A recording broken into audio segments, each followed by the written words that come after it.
And there you go. Hello, everybody. Welcome to One More with Danny Coleman. Back here on set at Monmouth Music here in beautiful downtown Red Bank. And once again, as always, we want to thank Mario for allowing us to set up shop here. We are back in our usual locale, our location. And we are sponsored tonight by that very same Monmouth Music, 30 Monmouth Street here in Red Bank, New Jersey, as well as the Downtown All-Stars of Red Bank. They have their new disc out, just released at the end of February. Magic on the Navasink. Magic on the Navasink. Their first one was Bright Lights on Broad Street. And by the providers of these beautiful pastries and the coffee I drink that keeps me awake on the way home from here every Monday night, Antoinette Boulangerie. 32 Monmouth Street, right next door here in the heart of downtown Red Bank, New Jersey. If there's anything you want us to cover on this show or anything you may want to see, please email me, dcoleman.drice, D-R-I-C-E, dcoleman.drice@gmail.com. Or if you want to be a sponsor of this program, please do the same, dcoleman.drice@gmail.com, and we'll take care of you. But that's all fine and good because tonight my guest here from one of the hottest bands on the Jersey Shore circuit, probably in the state, from Lowlight, is Renee Maskin. Hello, Renee. Hello. How are you? That's right. We'll clap for Happy you. to be here. Nash is the glue that holds the show together. Great. So he's the human applause sign. All right, That's great. what that is. Great. Only one on camera today. There's just me on camera. Yeah, what's going on? F is dropping like flies, Renee. Spike the camera. Should I not spike the camera? What am I? That I can do. So welcome to One More with. Okay. I heard last night I had.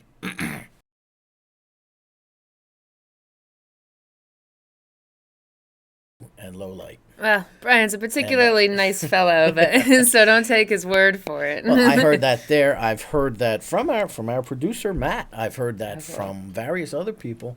So have you seen Lowlight yet? And no, I have not. But I'm going to see some of it tonight. Yeah, sure. Tell me about you're here because our good buddy Bob Macon Right. is celebrating 30 years of Making Waves. Yeah. And he's throwing His a bunch of shows. weekly and- column, and he's yeah. throwing a lot of various shows from now until the end of May, actually, or it's starting this month till the end Yeah. of May. Bob has just recently joined the great family of New Jersey Stage. Yep. So he and I and Joe Crespi on Thursday, we come out with our stuff on every Thursday. So if you're looking at home to find out what's going on in the local and national music scenes, check out NewJerseyStage.com. Thursdays, and you'll see all those columns. And Bob has written about you. Couple times, yeah. Bob's been very kind to us too, And for reasons unknown, but it's awesome of him. So it's building the mystique of, Right. of Lowlight. So yeah. tell me about the band. Where are you from? So the story behind the band is that me and the electric guitar player went to college together, went to Ramapo. Okay. And we, at the time, were both the most shy individuals at Ramapo College. And so we had a lot of music classes together, but never got to know each other because I did not speak to human beings back then. And so cut to a couple years after college, I was living in New York and trying to make a record. And a mutual friend of ours was like, well, that other kid who didn't talk, he's got a recording studio now. Why don't you hit him up? And then so I started making weird records with Daryl. And then we were kind of all hanging out, like me and him and his now wife, Dana, who's the keyboard player. We're like, we kind of all get along and we all have a similar music sensibility. Like, why don't we try to start a band? And then we've just kind of been building from there and experimenting. And when we first started out, we were very into outlaw country and, like I still am, but like Willie Nelson and things. We've sort of progressed since we're getting a little bit more dancey, a lot more synthy. Maybe more indie would be the right way to word it if you're going to An word it. interesting term. Yeah, but sort of, yeah, we're honing in on our own sound, and it's been fun, and people seem to be reasonably enthusiastic the whole way. So we're like, okay, we'll keep doing it then, Well, that's what I So, hear, that yeah. you guys have been incredibly well received. A little bit. And anybody I know musician-wise have you checked? Like I said, have you checked out Lowlight yet? That's cool. And Nash, I got to do that. We got to put that on the calendar. Check out Lowlight. But how does a woman who doesn't talk to anybody decide she's going to be fronting a band? I mean, because one of the comments that was made one time, I saw. Are you familiar with Jeffrey Gaines? The artist Jeffrey Gaines. A friend of mine used to host a series of house concerts, and Jeffrey did several of these house concerts. And I just sat there. I remember looking at him and thinking to myself, "You're never more naked." To the world than if you're just up there with you and an acoustic guitar, because there's nobody stopping, there's nobody covering for you. There's no band, there's no bass player, drummer, there's no other noise going on. It's just you. So if you screw up, people are going to know. Yeah, exactly. So how does somebody who's shy and doesn't talk to people decide to front a band and play acoustic guitar? Well, I discovered the wonderful world of alcohol, Nice. and that certainly helped. It is a great lubricant. Yeah, it's the best and the worst thing that's ever happened to me, Yeah, I just went from really shy, but when I was a kid, I was super shy. But the one thing, and I didn't have any friends. I was that kid that couldn't talk to people and just didn't have any friends. But I could play guitar, and I kind of figured out that okay, well, people like what I do on a guitar, and then they invite me to things and to play with them and stuff like that. So it's always been a little bit of a social tool for me, even when I was very socially awkward and couldn't handle it. And now that I've gotten older, it's still scary. I'm like, am I just a masochist or something? It's still hard. It's still weird. But I don't know. I have this sort of compulsion to do it. And it's not necessarily tangible, but I don't stop, so. Well, now, you're going to be performing with the Paper Jets. Yeah. And the Vaughns. Yeah. Jesse Elliott and the Falconeers. And that's it, right? Oh, God. Is there someone else? Paper Jets, the Vaughns. Brian Rothenbeck's opening it up. Oh, Brian, okay, right. Yeah. Brian Rothenbeck's opening it up. And you're going to be performing with them at John. Have you ever played at John and Peters before? We played there a year ago, and I just played their solo a couple weeks ago. Okay, so you're aware of the people are right on top of you at John. Yeah, there's nowhere to run and hide or to shrink back because. Yeah. I mean, I'm 5'0", and I think my head hits the ceiling when I sit behind a drum kit. It's a box. It's like this, but Well, the two times I've been there, I've had fun there. And it's a lot of fun. Yeah, and the people are not quiet, which I appreciate. They yell at us and we yell back. Not in a bad way. It's like they'll say something and we'll say something back, and it's sort of very communal. Right. I like John and Peters because it's not a bunch of people just standing and staring with their arms crossed. They're usually fairly attentive, and they're feeling the music. They let you know, and so we're like, okay, cool, Well, John and Peter, I mean, if you've seen the pictures on the wall, Yeah. John, of the bands that have been through there, everybody from Commander Cody to George Thorogood to, where's Lowlight's home base of operations? Well, so I'm sort of based in the Asbury Park area, and I guess as the person with the hat that shows up to things, I guess technically you could say Asbury Park, but Daryl and Dana own a house in South Bound Brook. Okay. So when we rehearse, that's where we go. Over there. Yeah. Right. So we're almost, it's kind of nice actually, because I live here, and I'm very involved here, but we also sort of have a foot in New Brunswick and that sort of little scene that's going on there. So great. Yeah, we have access to both. So. Are you involved with that other thing that they're putting together, that Rock New Brunswick? Bob just hit me up about that, so I don't know. I gotta ask Lowlight if they're around. He actually hit me up about that on Friday. Okay. I've actually been named one of the solo sponsors. Oh, very nice. Like WRAT is sponsoring it, WRSU is sponsoring it. Yeah.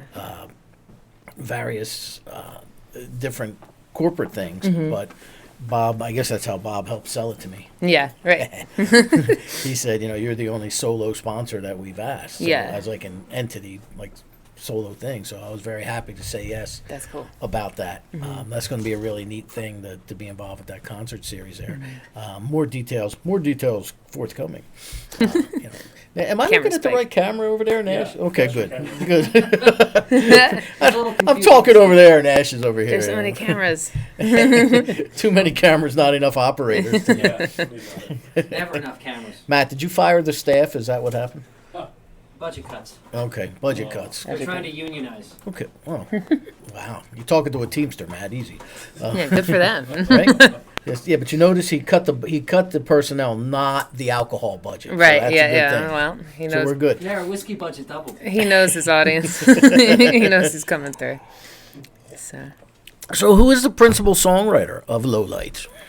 Well, Lowlight's pretty democratic, but for lyrics, I sort of have a tight grip on. I write the lyrics because if I'm gonna sing it, I want to sing it. But in terms of music, it's very open. Sometimes I present full songs.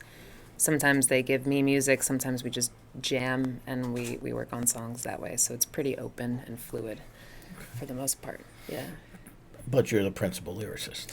Yeah, in a sort of tyrannical way where we had a discussion and they were like, you're kind of a jerk. And I'm like, no. I'm just going to have to live with it, I suppose. Well, I take suggestions. If they're like, we want you to try to write a song about X, Y, or Z, I was like, okay, I'll and I certainly take their feedback. But I don't like people giving me things to sing. I sort of enjoy the process of coming up with the lyrics, so, Okay. yeah. And how do you go about doing that? I mean, what is when you sit down, does something just pop in your head? Oh, I got to grab pen and pencil. Sometimes, yeah. Okay. Sometimes it's like Tom Waits has some good quotes about writing music, and he says when it's easy, it's like a dream through a straw, and it's like that's just a perfect, it just happens and it's beautiful and it tastes great, and but for me, most of the time, it's like whittling. It's like taking a big block of wood and trying to chip away at something. And I go about my day. I carry a notebook around with me, and I write little phrases, and I cut things up, and I throw away whole songs, but I keep like a couple of lines. I'm like, well, that was the good line in this whole thing, and everything else can go. There's no one specific way. It's a sort of fluid process. Most artists that I speak to tell me that they write their best material. Their best songs come in like 15 minutes. Mm-hmm. I've had that. Can't tell you how many artists have said to me, that song was written in like 12 minutes, 15, 20 minutes. And they're, just like the floodgates opened and they just kept coming and coming. And that's how they wrote those things. It's funny how the process can be. And like, Willie Nelson said, it's like all of my best stuff I wrote in like 5 minutes. It's like, geez. But it's funny because you do certain things to try to get to that place. Like for a while, I was only writing in the morning because like you wake up and your brain's in a certain way.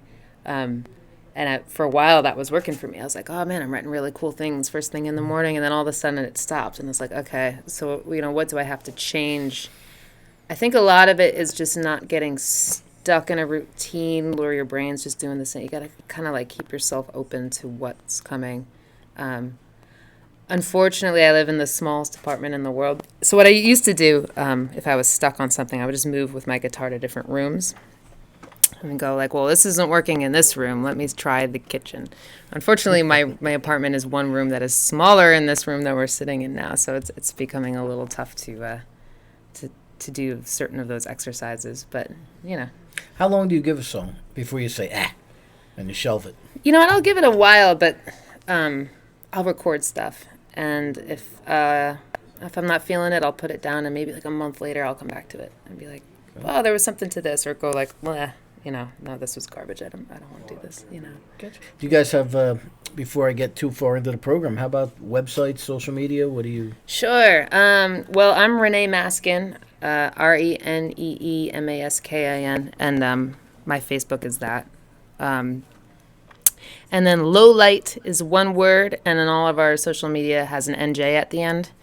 Because, as of much of my life with all the bands I've been in, we're competing with other people with the same band name. So Lowlight NJ, we're on Instagram, Facebook, Occasionally Twitter. That's not our strong suit, but the other ones. Okay. So All right. So you can be found just about everywhere. yeah, Now, do you have a disc out or no? we do.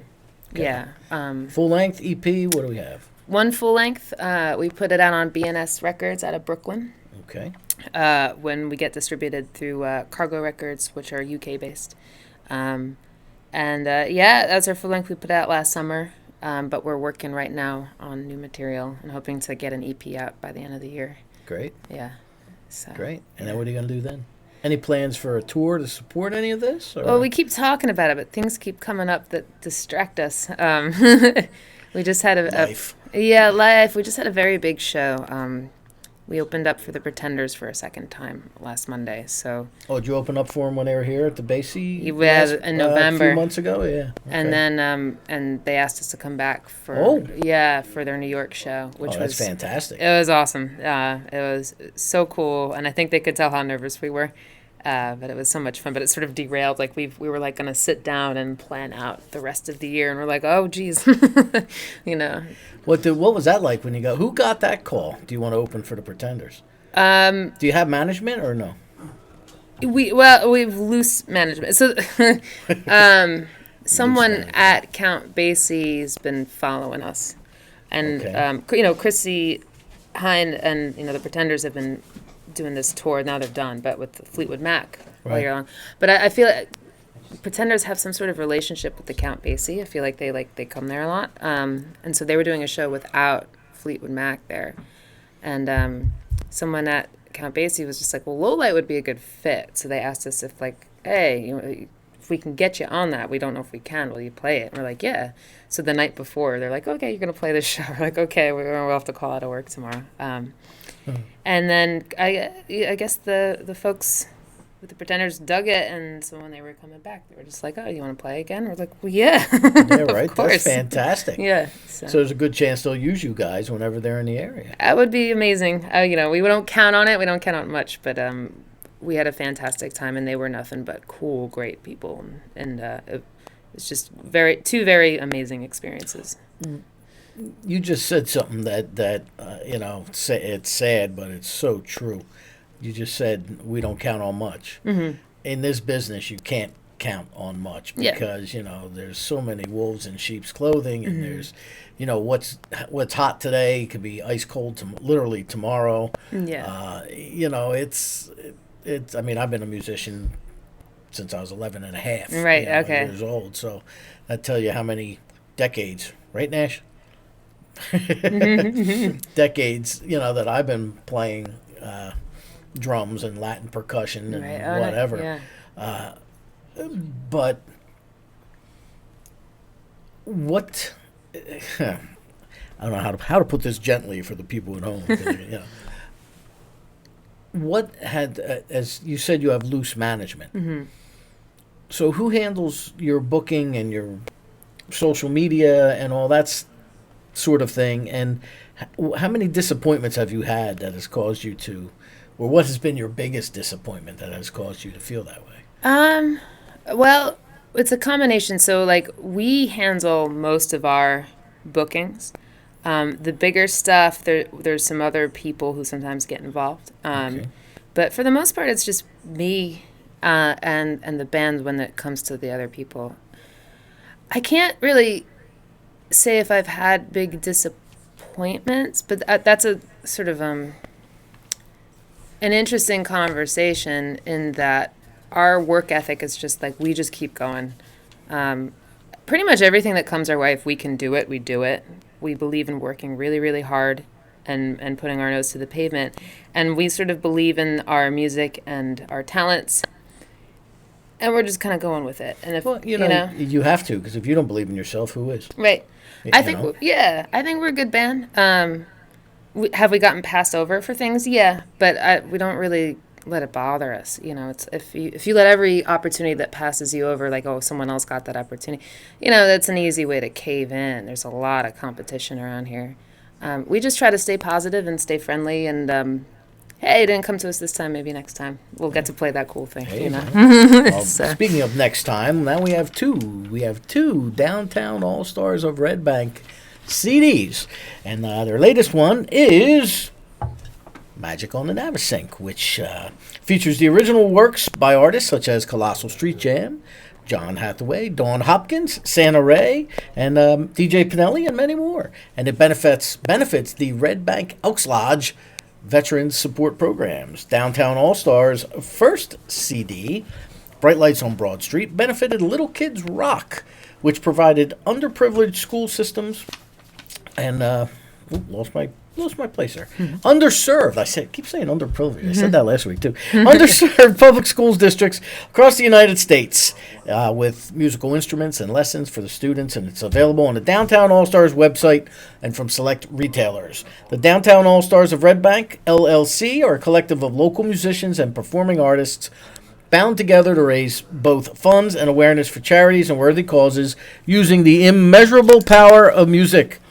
Go to the redbankallstars.com or follow them on Facebook, facebook.com/redbankallstars. Their second day, Magic on the Navasink, has, I think, 18 different artists contributed, Wow. to raise money for the veterans charities at the Elks. And the first one did really well, Bright Lights on Broad Street. So That's great. they're a bunch of Jersey Shore area bands and musicians. So. Cool. So, is the Pretenders thing the biggest gig you've ever done, or? Yeah. Yeah. Yeah, by far. Both. So when they asked us to play Count Basie, that was crazy for us, and then Terminal 5 was the second one, and that we were probably noticeably nervous because Terminal 5 is a crazy venue. It's so cavernous and known, and so yeah, those are the biggest things. So And the Basie holds how many? Basie's like 1,500. 1,500, right? Yeah. And I'm assuming it was close to or sold out. Basie was sold out. I don't know what the number was at Terminal 5, but Terminal 5 holds twice that much. So Okay, so let's say $3,000 Yeah. at Terminal 5. yeah. How'd that feel looking out? You're the front man. I know the lights. I know the lights are in your eyes, or the front woman, front Yeah. person. I know the lights are in your eyes, but what's that like looking out at a sea of? And I'm assuming that you were well received, since everybody I've known has spoken highly of you. You weren't one of these opening acts that got booed off the stage. No, not at all. Especially if you were asked back. Yeah, right. So, Thank God. what was that like, hearing that kind of thunderous applause, so to speak? Well, at Terminal 5, it was funny because I had Asbury people there with me that I just picked out of the crowd. So it actually felt like kind of normal in a certain way. Everything else did not feel normal. But by the time we hit the stage, I was like, oh, there's Brent from Battery Electric, and there's Mike Mahalik from Speaking to My Good Eye. There's Cool Dad Jim. It was like, I'm like, oh, here's my crew, scattered with people who were clearly there to see the Pretenders, but who were just so psyched and enthusiastic that they were just feeling the music too. So it was actually a really positive experience. That's great. How long was your set? Half hour? We were told we played too short, but it was about a half hour. Yeah. Okay. And we sort of plowed through it a little quicker than we meant to. little adrenaline rush? A little bit of adrenaline going on, We were just kind of rocking out. So when you're not playing with the Pretenders, what does it for you then? I mean, what gives you that rush up on stage when you're playing to, X number of people at the Saint? It's a similar thing. I really like being up there. I like being entertaining. I like challenging myself in different ways in terms of just, playing a good show, trying to be funny, which I don't. I fall flat sometimes. But, finding, but just finding different ways to enjoy it. And we've been writing new songs, so we've been bringing out, we didn't at the Pretenders show so much, but been just trying new material, trying different instrumentation. We've been sort of bringing out more percussion sort of elements and, just experimenting a little bit, And going that route. Yeah, why not? And then, it's great having your friends out there. And Well, the best way to, a lot of discussions I've had recently with musicians have pertained to comfort zone and stepping out of it. right. And I saw a quote the other day. I can't remember who it was from. Somebody famous, an older gentleman. Is when you step out of your comfort zone, that's where progress begins. Right. And to step out of that comfort zone and by going to Terminal 5. I mean, Yeah. other than that handful of people you had from Asbury Park, Yeah. they were not your people. They were not my people. I mean, granted, they were there to see the Pretenders. Right. Yeah. And they're psyched, but yeah, but it was interesting, you know. So now you've impressed upon. Did you guys have a merch table or anything? Oh set up? yeah, we had a merch table and we did all that stuff and Okay. yeah. So hopefully they bought some Lowlight merch We and sold- took you home with them. We you sold know? a bunch of T-shirts, which was interesting. Like Oh. our biggest selling item of the night was T-shirts. I'm like, well, that's cool. you Yeah. know. But it was interesting. The last Count Basie show, it was like it comes in like a tidal wave. You're like, we had played this show with the amazing band who we've idolized for a long time, and then it's all over, and it's like, okay, we're just back to doing what we do. But we've had people over the course of months be like, hey, I saw you at the Basie and you were great. I meant to pick up a record. I'm going to get one now. And so. Oh, that's good. And yeah, so we're, it's sort of a funny thing. The night sort of happens, and then it's like, well, I'm back to my regular life, I suppose. And then people are like, oh no, you were great that night. That's actually one of the things I was going to ask you was Yeah. how do you go from playing to 3,000 people Yeah. opening for the Pretenders? What's that feel like when you get back on stage? Now I know for me, I've done several high-profile gigs, but it was never 2,000s of people. Yeah. Most I ever played in front of was probably 700 or 800. Mm-hmm. And then, like you said, the next day it's back to normal. Yeah. It's over and done with. Actually, I was fortunate recently to interview Ann Wilson of Heart, Oh wow. and she said to me, I said to her, "What was that like? How'd you feel when you got inducted into the Rock and Roll Hall of Fame, or that night? You got the Kennedy Center honors. You got to play for Led Zeppelin and the president, and you got to go to the White House." And Right. she said, "It's all well and good while it's happening, but then the next day it's back to work. Right. Yeah. It's the past. You can't. Can't dwell on it. Nobody's going to come up to me and say, 'Here's success,' because you were at the White House yesterday." Right. Exactly. And I guess that's what you have to. But the good part is that people notice, Right. as you just said. Yeah. So that's great. It's fantastic. If you're just clicking, right, Nash, clicking on, clicking in. If you're just clicking in, this is One More with Danny Coleman. I'm Danny Coleman. That's Renee Maskin of the band Lowlight. And we're here discussing Bob Makin's 30th anniversary concert series that he's putting on for Making Waves, their music, their stage presence, right? Anything we can think of Lowlight related. Now, who? I know you named a couple already, but who's in the band? Okay. So there's me. Mm-hmm. And I'm Renee Maskin. And the drummer is Colin Ryan, who I've known since I was 5 years old. Okay. Does he talk? He talks. Okay, good. Yeah, he's much more of a talker. And in fact, we're both very opinionated these days, and You're doing a very good job at talking. by the Yeah, way. no, that's what I'm saying. Like, I've come a long way from that person who never spoke. Okay. Daryl Sellers and Dana Sellers, who are guitar player and keyboardist respectively, and Ray Rivera's on bass. Right. Okay. All right. All local. Well, you said Bound Brook is where Dana and. Yeah, Colin's the first south in Point Pleasant, and then Ray is in Highland Park, and yeah. Okay. So. All right, so it's not a bad deal to get everybody together. Yeah, for we're all practice. within How an often do hour. you practice? Generally every week we try to. At least once.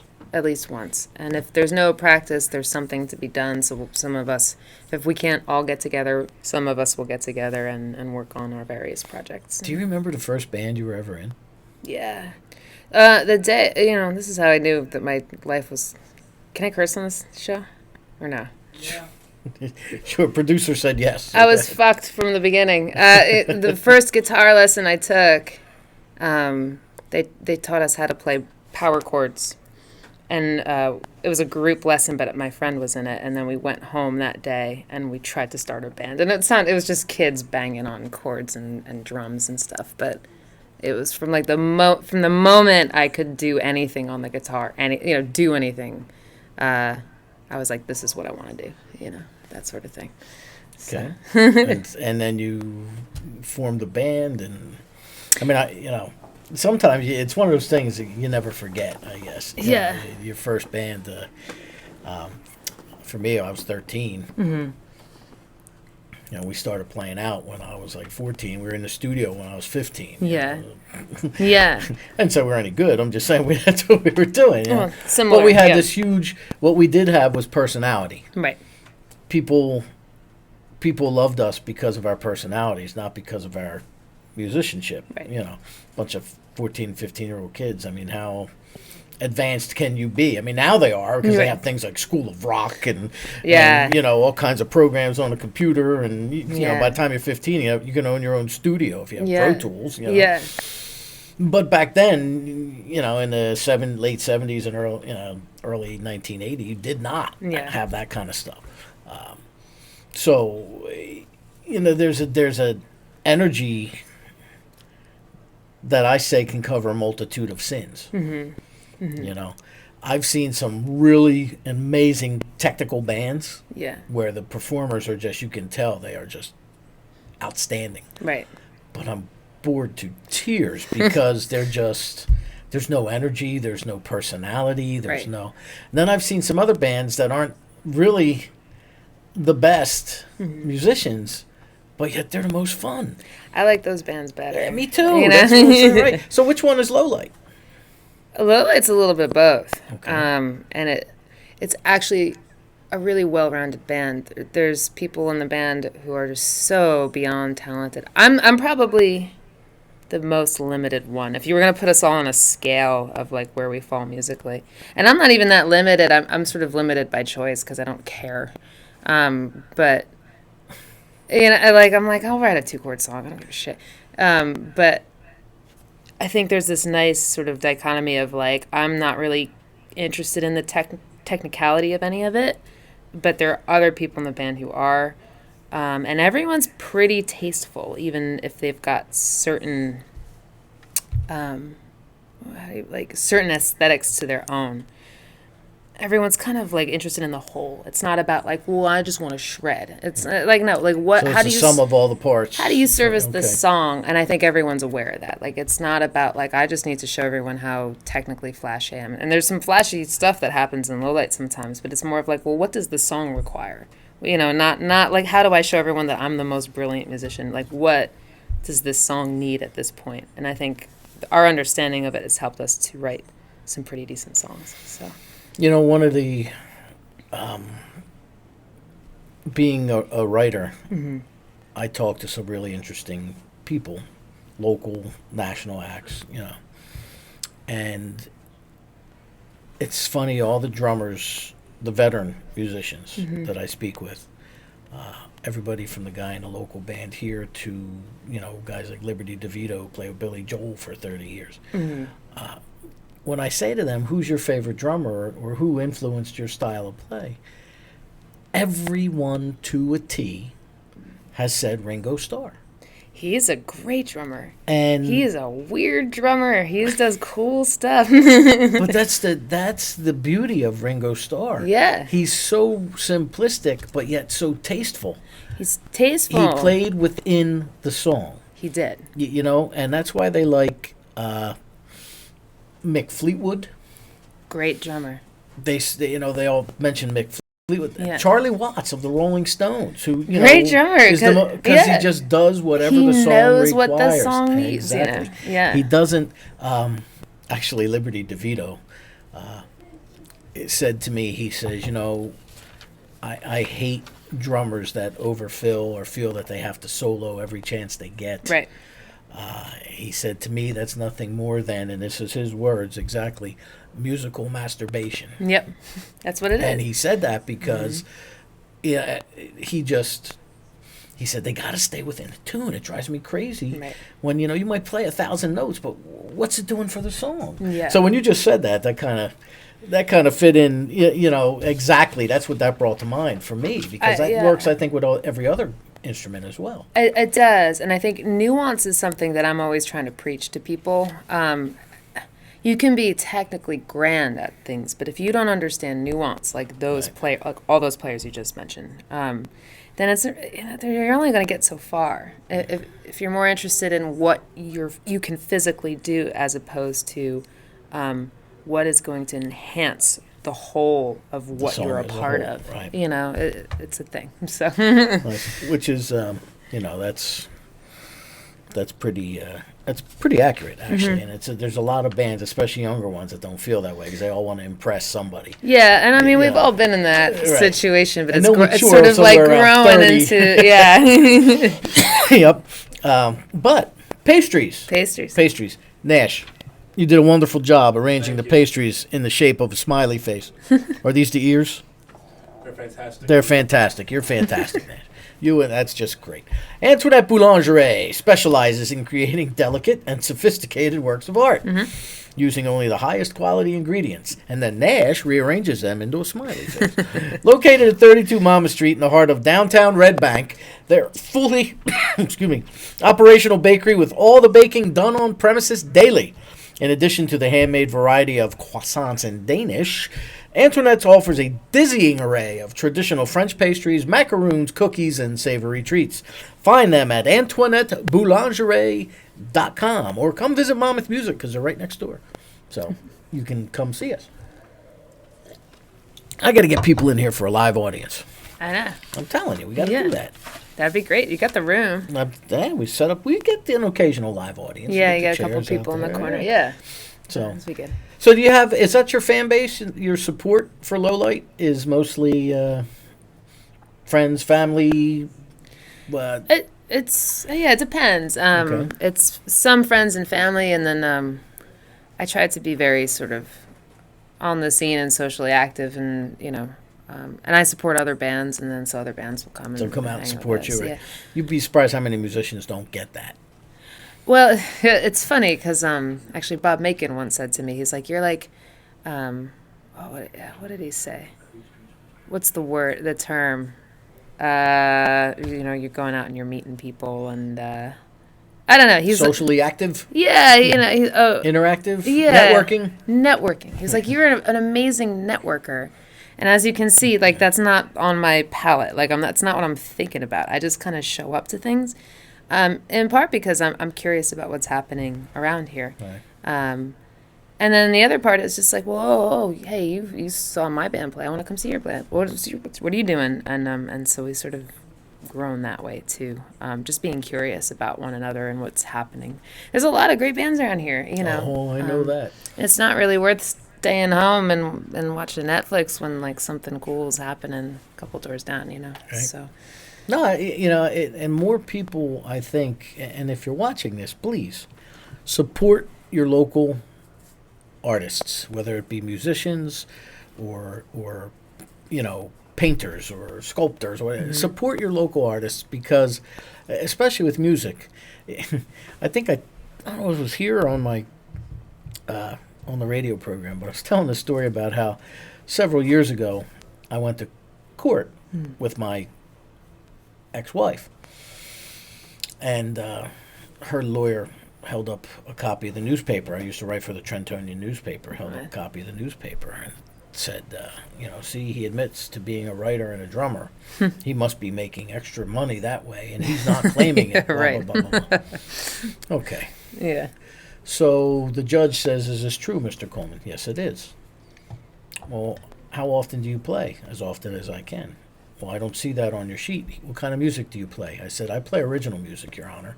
He looked over at the lawyer and said, "Okay." Right, like I'm not Even the gonna- judge I'm knew not even there's gonna take no this cash further, flow yeah. in original music, Right, right. We're not even gonna like. Waste I said time. I'm a freelancer. I play with multiple original bands. It's Right. all original music. Yeah. Okay, be seated. Yeah. And it's it's funny, and I talk with some of the other veteran musicians from my area, Mario, out there, and the guys that Mario performs with down around the Trenton, Hamilton, Bordentown areas. And they're like, we're making the same amount of money we did in 1980. What?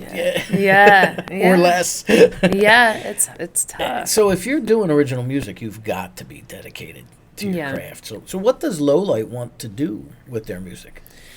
I mean, we're trying. We're trying. I'm very fortunate with this band, and it's hard to meet people who are all on the same page. And our page is just like, well, we got to pay our rent. You know, we're going to hold on to our day jobs. We're not trying to just, you know, run through any little savings we have. But at the drop of a hat, whether it's going on tour for ourselves or, hey, we're all calling out of work because, you know, we've got a big gig tomorrow, wherever it's going to be. The ultimate goal would be able to make some kind of living playing live music. And I know live original music. And we don't have sort of dreams of grandeur, like these sort of, you know, VH1 storyteller dreams of like, oh, we were so poor and then we were so rich and it was great. It's more of like can we just like make most of our living doing music? Like that would be just so amazing. Right. And so I think it's still unrealistic expectations, but it you know, that's sort of what we're working towards. So I went through a rough. I'm still in what could be considered a rough period of time in my life. But I went through a really rough period where, due to a back injury, I lost my job. Oh man! I was out of work for 3 years, which is how I started my radio program, which led to this here, OneMore, with me and Danny Coleman, and my writing. All that stuff kind of all came together. But just like with original music, there's no cash flow in it, you know. So so you do it for the love of it, and you hope that eventually one day it's going to pay off somewhere down the line. Right. But, you know, I found that over those 3 years that I was unemployed, I found it very easy to slip into a decadent, you know, quote unquote rock and roll lifestyle. Right. I was down here. I was in Asbury Park. I was in Lock Arbor. I was in Long Branch. I was, you know, Point Pleasant. I was going anywhere and everywhere for open mics. Yeah. I was, you know, getting guests for my radio program, and hey, let me buy you a beer. Next thing you know, they've bought you 5 or 6 beers. Right, and you're, you know, and you're like, oh man, I got to drive home. Yeah. So, okay, so you're staying there 2 hours longer to let the effects of those 5 or 6 beers wear off, and you know, I'm getting. For me, it was an hour ride plus.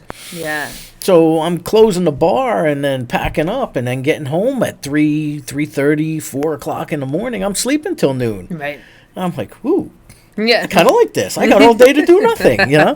And then it's, all right, Danny, let's snap out of it. Get a grip. Yeah. And I can see how it's easy to fall into that. You know, without that day job to keep you straight. Right. Yeah, you know, I actually went through a little spell of unemployment myself. And I tried to keep as disciplined as possible. I was trying to play as many gigs as I could, but I would wake up every day and write, and you know, not have it be like wake up, but like, oh, last night was so crazy, I'm so hungover. Like, no, I'm still gonna get up at like 9 o'clock in the morning, and try to be productive with this free time that I have, because I know it's not gonna last. You know, I can't just not work. So I tried to write as much as I could and do as much for the band as I could. But now I'm happily, gainfully, I guess, employed. And happily and gainfully are two separate things. Yeah, I mean, we'll see. You know, it's funny. The job grind, when you have something that truly drives you. You know, like I don't wake up and go like, I can't wait to get to work. And I know a lot of people don't feel that way, but like, I would wake up and just write all morning. So now, you know, it's a different thing. I think people give artists a bad name because they think it's just that. It's just like decadence and partying. Go out, party it up, sleep all day. Yeah, but you know, if you're focused, like I was unemployed, but it wasn't like I was hanging out. I was working on something, you know. So, so that's my. Yeah, that's what I would do. Aside of that, yeah. The 3 years, sometimes I'd sleep till noon. Other times I'd get up at 10. Yeah. The first thing I'd do, though, when I got up, after I got my coffee, was open up my laptop and start hunting. Writing. Yeah. Oh, yeah. You know, and I was like, And so it can be very. I could see how people slip into that whole, you know, drinking too much or whatever else. I mean, care or whatever. It's rough, so you got to keep busy. Yeah. Once again, if you're just clicking in, this is OneMore with Danny Coleman. I'm Danny Coleman. That is Renee Maskin of Lowlight. So do you do solo gigs at all, or? All the time. Yeah. Okay. Played a couple last week. Playing, When is my next solo gig? Sunday? Soon, yeah. I whenever Lowlight can't take a gig, I'm like, well, we can't do it, but do you want me to do it? And they go like, yeah. I'm like, okay, so I play a lot of solo things, and I'm working on a record, and it's almost done mixing, so we got to start mastering soon. All right, great. Have you ever had other than the Pretenders gig, do you have a favorite gig? I know I asked you that earlier, and I think we kind of got away from it. Is there a gig that you've ever done, either solo or with the band, where you're like, wow, that was huge? That, where you walked off stage, yeah, we nailed it. I nailed it. That's an interesting question. We played, with Lowlight, so this wasn't me solo, but we played with this band Lucius, which are a national touring band. They're great. They're like up and coming, like they're so much bigger than we are. But I think they could be so much bigger than where they are. And we played with them out in a barn-turned venue in Iowa called Codfish Hollow. And that show was just great because they were so good. Like we opened up the show, and it was this last summer, that week that was so hot and disgusting, and no one could handle anything. I had an outdoor gig in Somerville. I know. We were touring that week. That was great. And we opened up for Lucius out there, and we just had so much fun. And after the show, like, they were so receptive to us. Like, we were way early on the set, and they didn't catch us, but like we caught them, and they noticed that we caught them. And just hung out the whole night. And everyone was out there was just so friendly and welcoming, and appreciated the music. That was just like a really beautiful night. And that was the first night of our tour, so that just sort of spawned the rest of the tour, which was very nice. fun. And that was in Iowa. That was in Iowa. Yeah. Iowa. It was Iowa, Nash, so their audience was all ears. All ears. All the cornfield. Never mind. Yeah. She got I got you. You were talking about sometimes they fall flat? Yeah, ears of corn. Sorry. Yeah. No, she's like, what? He got to talk to me in there. Like, I know. He's like, I'm not listening to you guys. He is the glue that holds the show together. Yeah, that's it, exactly. As I say every week, 10 times. That's your job. It's your job to hold this together. How's that working out for you, Nash? Working good. Okay, good. Oh, good. Nash is operating all 3 cameras. So. Yep. Nash, this camera is trained on my face, right? It's Yes, not it is. trained on, like, my left shoulder or something, so I'm... Just right. He's the technical guy. There you go. Professionally done. There you go. So what do you have? We have Bob Macon's concert coming up. Oh, goodness, yeah. We both forgot the date. At the Yeah, time. well, we were both like looking through Facebook to be like, who are on these shows? What are the dates? Well, we know you have this coming Saturday with Yeah. Paper Jets, the Vaughns, Jesse Elliott, and the Falconeers. Yeah. And Bruce. Brian David Brian. Rothenbeck, who's a Northern Jersey guy. He's actually one of the better singer-songwriters I've ever met. Okay. Like he's really, really good and Okay. a super cool guy. So that'll be a good show. So you have that on This April 15th. Saturday, yeah. And that's a free show, I think. Brian told me last night. Because at John and Peters, there's usually like a $5 cover charge, depending Right. on the act. But I think it's a free show, and they'll leave like a tip jar. So if anyone's they always have feeling it. enthused to pay the bands, they can like leave a donation. John and Peters is tough because, and I'm not kidding you, people. The ceiling is only if you're like 6 foot or better, you have to kind of stoop down. Well, the fact that Brian Eric plays it all the time, and he's like so tall, it's just His head has got to touch the ceiling. Yeah, it does. The ceiling is so low; it's only about as wide as not as this way as what you're seeing at home. It's not really big, Yeah. and then it's kind of wide that way. Yeah. But it only holds about 75 people, and that's crammed like this. And your audience is literally right up against the stage. They have Yeah. tables and booths right up against the stage, so you're kind of held hostage by the crowd. Yeah, They used to. I don't know. I think they haven't. Do they still smoke in there? not anymore. I think Pennsylvania is Finally finally went that The way. last gig I did there, which was probably about a year ago now, you were still allowed to smoke in Whoa, in there. okay. Can you imagine? You could cut it with a knife. And it, I'm sure. it became foggy. So, Yeah. Mhm. it was. It's a great venue Yeah, to play John and I Peters. really like it out there. And then across the street is Havana. Now, they have an original series every Wednesday night there. A fellow by the name of Pat Foran So there you go. runs an original series at Havana, which is right across the street. Yeah. That's on Wednesday nights, where he features 1 or 2 acts. He opens it, he closes it, and then the 2 acts play, I think, a half hour, 40 set in between. That's cool. 40-minute set in between, which is a pretty good thing. Pat is his name's Foreign, so his first album, guess what it was called? Foreigner? Yeah, right? Foreign Policy. Foreign Policy. I was close. I thought maybe he just named it after that band, Yeah, that 80s Foreign whatever band. Foreign Policy, yeah. So did we find it? Well, okay, so... Go ahead. Oh, God. Gotta love technology. But my calendar is so messed up. So Lowlight is going to be playing Bowery Electric in New York on the 14th for any April? of April. Oh, okay. So this Friday for any New Yorkers who might be tuning in, and then John and Peters is the next day. In New Hope, Pennsylvania. Oh God! And then we've got that list of Bob Macon's shows that I have to find. Okay. Well, we could. I know that we're going to be that you're performing the 30th anniversary concerts at one point Yes. for Bob Macon. Yeah. Maybe by next week, when I will be doing this again with Renee in a yeah. week on Easter Sunday. Yeah. When she will be on my radio program. By then, we'll have those dates for you if you tune into that as well. April 21st at Roxy and Duke's, we're going to be there. And okay. Then, So you're on the same bill with the Paper Jets. They're going to Paper be there that Jets. same night too. Okay. And then the following night we'll be at the Hub City Music Fest at Court Tavern, which is In a New whole, Brunswick. Yeah. Gotcha. So a whole different slew of bands. But yeah. All right. Yeah. So we're pretty busy Nice. the next few weekends. Yeah, next couple weekends. It's Yeah. good. Would you rather work more or less? On what, music or my job? I know the answer to the job. No, but like with music, would you prefer to gig Friday and Saturday, or I just would only prefer to- Fridays, only Saturdays? I so you have prefer time to to gig every write. night of the week, to be Beautiful. honest. Okay.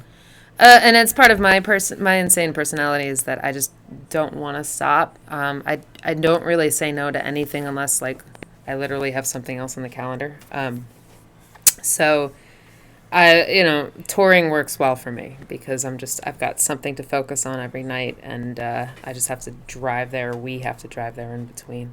If I could do this every night, I would. So You said focus and touring. What did you before you got here? Mario and the other what's the other guy's name out in the store? I don't even know. We'll call him Bruce. Yeah, sure. Mario and the other guy, they're out there playing guitar. yeah, And, they're playing all these tunes that I like, Zeppelin tunes, and then Mario started playing some Beatles tunes, and I jumped on the drums, and, and it brought back, like, when I was a kid, if I had a bad day at school, I would come home, slap on the headphones, and drop in physical graffiti. right. Or something that I knew was or something by Rush, or something by Emerson, Lake and Palmer, something that had heavy duty drums that I could just like, take me focus away, on. Calgon, Yeah. What's your go-to? My go-to. It depends on when you ask me, and my tastes are sort of varied, and they become very focused, and they change around a lot. I like. So I really like Tom Waits. I love David Bowie. I love Bob Dylan. I love these sort of singer-songwriter characters. Okay. And then sort of more obscure, but really not that obscure. I like Bill Callahan and Smog, and I like Bonnie Prince Billy, and they just do very strange things. When I was younger, I listened to nothing but like krautrock and Deerhoof and just people making like loud, crazy sounds. Husker Du. Yeah, stuff like that, and then I sort of switched over, and then I started listening to again Willie Nelson and Chris Christopherson. I'm a little all over the place, Who listens to Chris Christopherson and then puts on like an obscure German 70s synth band? You know what I mean? Like I'm a little all over the place. So I get some of those synth bands. yeah, Send me like discs and things because Yeah. please play this on your radio show. yeah. And you're Obviously, you've never listened to my yeah, radio show right. because We're talking about different things. Right. Yeah. So, but, well, what I'm going to do here, Renee, is we're going to get ready to get Okay. you set up and do some music. Okay, cool. And then when you're done, I'm going to come visit you on your microphone or wherever that is when they set it up. Okay. And how many songs is she getting tonight, Matt? 2, 3? 3. Oh, 3. Ooh, look at you. You're out of control. All right. But I'm going to talk about Monmouth music while you're getting yourself ready to perform. Okay. And we'll be back in a minute. Let me take this over here. Oh, Nash, there you are. Perfect. Monmouth Music, established in 1987 right here in Red Bank, New Jersey. For 30 years, has served the local and traveling musician with brand name instruments and accessories at everyday low prices. Monmouth Music welcomes aspiring musicians of all levels with a broad selection of affordable instruments, including school orchestra instruments for both sale and rental. Monmouth Music provides lessons of all levels by their long-tenured music teaching staff. In addition to providing brand name instruments, it is also the home to Bob Pinto's Guitar Hospital, specializing in string instrument repairs, and an in-house professional amplifier repair service by BP Electronics. Monmouth Music is owner-operated, which ensures you will get professional and personal service every day. Come to Red Bank and visit Monmouth Music. Make the trip. You won't be disappointed. And once again, I want to thank Mario DiBartolo for allowing us to set up here every Monday, and I want to thank all of you for tuning in to One More with Danny Coleman. But right now, we are going to, as soon as she is done practicing that ancient Chinese art of tuning, we are going to turn you over to Renee Maskin of Lowlight. You ready, Renee? I'm ready. All right. Can you just put some Instagram filter on this whole thing that's gonna make me look really nice? Yeah. You know, take all the red out of my face, make it look good. There's so many lights in here. That's true. I can't be as red as the wall behind me. Should I start? Yeah. All right. This is a Lowlight song.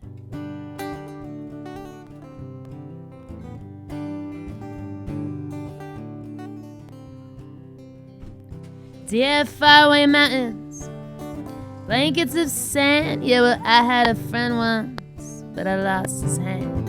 And the crowds in the city where I lay my head, but it don't much feel like home these days. So I'll pack a bag, grab a train uptown, telling all them outfits that I'll see 'em around. In the station waiting in a sea of souls, all moving past me quickly like the lines in the road.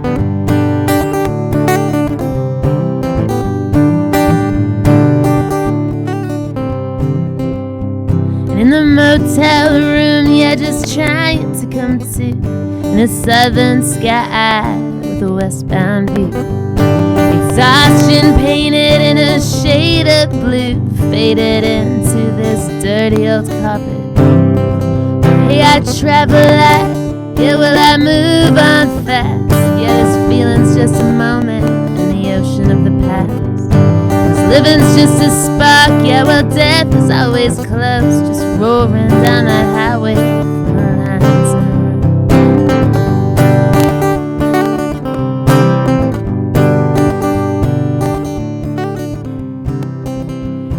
Even though the party never stops, well, I will not be the one calling up the cops. No, I'll be down there yelling one more time from the top. Yeah, and someone kick that drum and let me down. And I know I hurt you, babe, just like you hurt me. Yeah, but time will take care of this one, you'll see.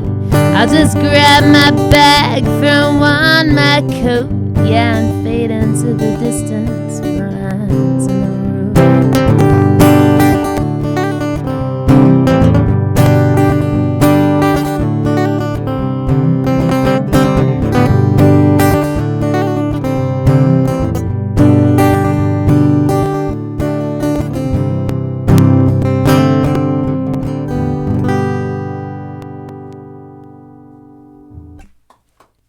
Thank you. 2 people in the room. That was a Lowlight song called Lines in the Road off our record. Where do we go from here? But I play songs on my own, and this is one of mine. And it's a new one, and it's called Horses.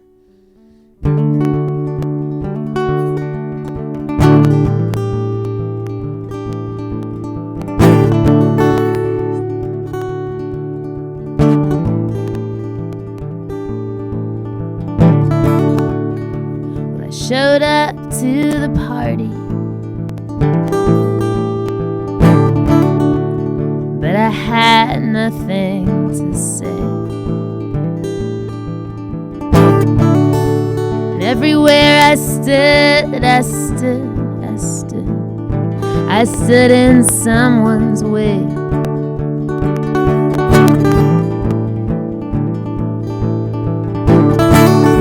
Yeah, and someone kept fucking with the stereo. Someone else drank all the wine. And in one corner, a couple was making out. Another girl was crying. And I thought about horses running through dusty fields.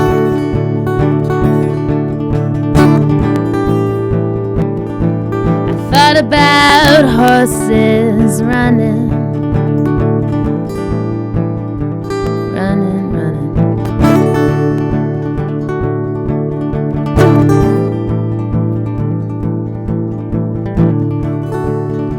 Well, I barely managed any words today, except for, hey, how's it going? When I showed up to your apartment, where I could listen to you talking.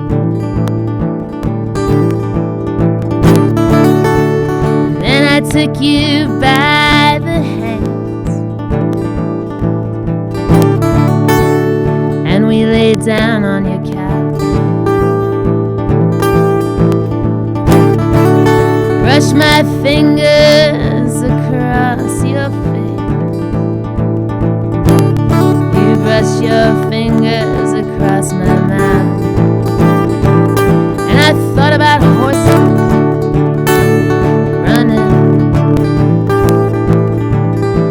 dusty field.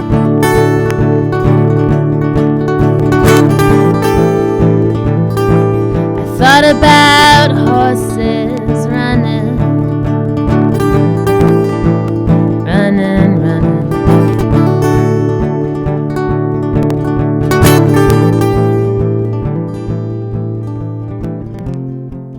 Poor tired little horses. Poor tired little horses.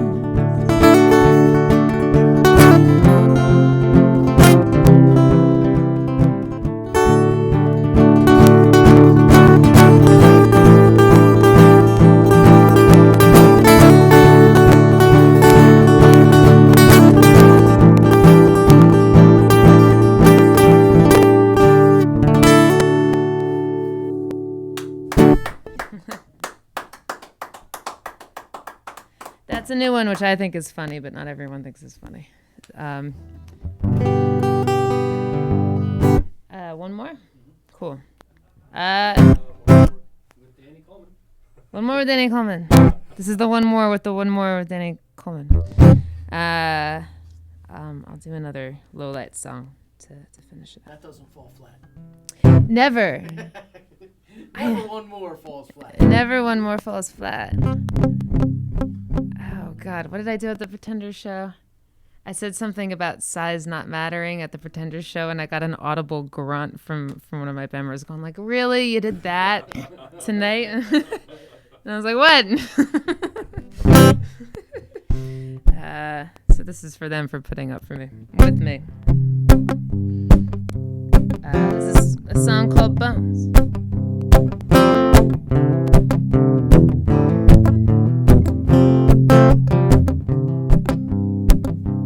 After the dancing, after the bars, after the morning light goes and shakes out all the stars, and after the high, well honey, after the love, after the reasons why I'll come and call you home.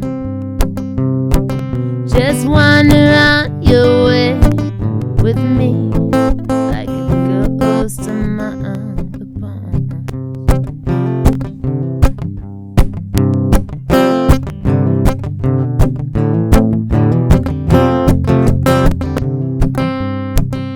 You'll be the bullet, but honey, I'll be the blade. And you'll be the scar and the skin, and I'll be the fire and the fate. The day wanna break, all bright and all bold, like all of those shipwrecked hearts out on the side of the road. Just wander on your way with me like a ghost in my own bones.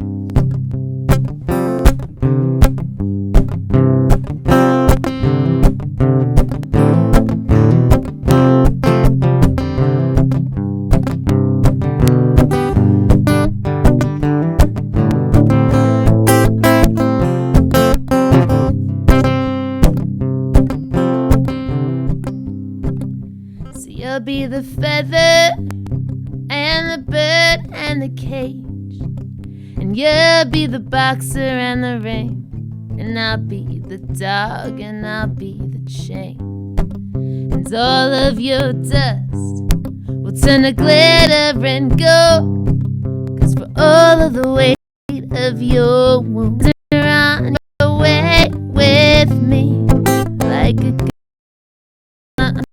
bones.